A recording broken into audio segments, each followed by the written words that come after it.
আপনার হাতে টাকা আছে কিন্তু কোন ফোনটা কিনবেন আপনি বুঝতে পারছেন না, তাহলে এই ভিডিওটা অবশ্যই দেখবেন। আজকে আপনাদের জানাবো মাত্র 20 থেকে 25,000 টাকার মধ্যে বেস্ট 5টা ফোন, যেই ফোনগুলো দিয়ে আপনারা গেমিং, ফটোগ্রাফি, ভিডিওগ্রাফি অনেক স্মুথলি করতে পারবেন। তো চলুন কথা না বাড়িয়ে শুরু করা যাক। লিস্টের 1 নম্বরে আছে iQOO Z10X।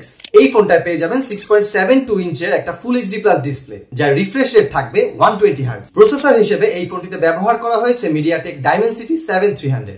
সাথে থাকছে 6GB RAM, 128GB স্টোরেজ অথবা 8GB RAM and 256GB storage. Camera হিসেবে পেয়ে যাবেন 50 মেগাপিক্সেলের মেইন ক্যামেরা, সাথে থাকছে 2 মেগাপিক্সেলের একটি ডেপথ সেন্সর এবং সেলফি ক্যামেরা হিসেবে থাকছে 8 মেগাপিক্সেল। এই ফোনটার ব্যাটারি কিন্তু বেশ বড়। এই ফোনে থাকছে 6500 মিলিঅ্যাম্পিয়ারের একটি হিউজ ব্যাটারি এবং সাথে থাকছে 44 ওয়াটের একটি ফাস্ট চার্জার। ফোনটি কিন্তু খুব বেশি হেভি না, এই ফোনটির ওয়েট আছে প্রায় 204 গ্রাম। বর্তমানে বাজারে এই ফোনটার প্রাইস আছে প্রায় 19,000 টাকা। লিস্টের 2 নম্বরে আছে Infinix Hot 60 Pro। এই ফোনটায় ডিসপ্লে হিসেবে পেয়ে যাচ্ছেন 6.78 ইঞ্চের একটি অ্যামোলেড ডিসপ্লে, যার রিফ্রেশ রেট থাকছে 144 হার্টজ। প্রসেসর হিসেবে এই ফোনটা ইউজ করা হয়েছে MediaTek Helio G200। সাথে থাকছে 8GB RAM এবং 128GB একটি স্টোরেজ। এই ফোনটায় পেয়ে যাবেন 50 মেগাপিক্সেলের একটি মেইন ক্যামেরা এবং 13 মেগাপিক্সেলের একটি ফ্রন্ট ক্যামেরা। ব্যাটারি হিসেবে পেয়ে যাবেন 5160 মিলিঅ্যাম্পিয়ারের একটি ব্যাটারি। বর্তমানে বাজারে এই ফোনটার প্রাইস আছে প্রায় 19,000 টাকা। 3 নম্বরে আছে Samsung Galaxy M36 5G। এই ফোনটিতে পেয়ে যাবেন 6.70 ইঞ্চের একটি full HD plus super AMOLED display, যার রিফ্রেশ রেট প্রায় 120 হার্টজ। এই ফোনটিতে প্রসেসর হিসেবে ইউজ করা হয়েছে Samsung Exynos 1380। ফোনটায় পেয়ে যাবেন 6GB RAM এবং 128GB স্টোরেজ অথবা 8GB RAM, 256GB একটি স্টোরেজ। ক্যামেরা হিসেবে থাকছে 50 মেগাপিক্সেলের একটি প্রাইমারি ক্যামেরা, সাথে 8 মেগাপিক্সেলের একটি আল্ট্রা ওয়াইড ক্যামেরা ও 2 মেগাপিক্সেলের একটি ম্যাক্রো সেন্সর। এর পাশাপাশি 13 মেগাপিক্সেলের একটি ফ্রন্ট ক্যামেরা।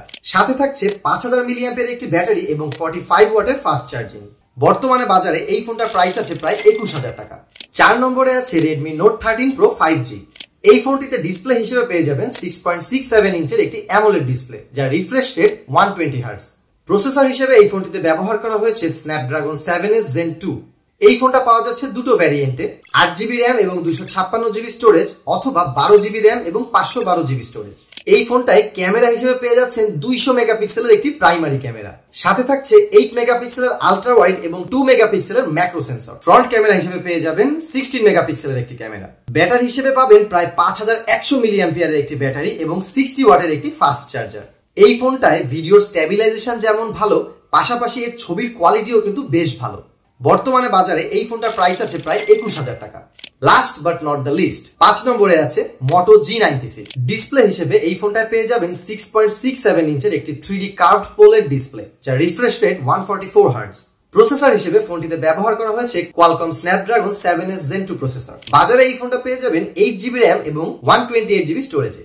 সাথে থাকছে 50 মেগাপিক্সেলের একটি মেইন ক্যামেরা ও 8 মেগাপিক্সেলের একটি আল্ট্রা ওয়াইড ক্যামেরা এবং ফ্রন্ট ক্যামেরা হিসেবে পেয়ে যাবেন 32 মেগাপিক্সেলের একটি ক্যামেরা। ব্যাটারি হিসেবে এই ফোনটায় থাকছে 5500 মিলিঅ্যাম্পিয়ারের একটি ব্যাটারি এবং সাথে পাবেন 30 ওয়াটের একটি ফাস্ট চার্জার। বর্তমানে বাজারে এই ফোনটার প্রাইস আছে প্রায় 24,000 টাকা। তো বন্ধুরা, আজকে আপনাদের জানিয়ে দিলাম প্রায় 19 থেকে 25,000 টাকার মধ্যে আপনি কোন ফোনগুলো কিনতে পারেন। যারা মিড রেঞ্জের মধ্যে একটু ভালো ফোন কিনতে চাচ্ছেন, তাদের জন্য কিন্তু এই ফোনগুলো হতে পারে বেস্ট চয়েস। তাই ফোন কেনার আগে অবশ্যই আমাদের এই ভিডিওটা একবার হলেও দেখে নেবেন। আপনারা কে কোন ফোনটি চুজ করলেন তা অবশ্যই আমাদের কমেন্ট করে জানান, অথবা যদি কেউ অলরেডি এই 5টা ফোনের থেকে কোনোটা ইউজ করে থাকেন তাও আমাদেরকে কমেন্ট করে জানাবেন। দেখা হচ্ছে নেক্সট ভিডিওতে।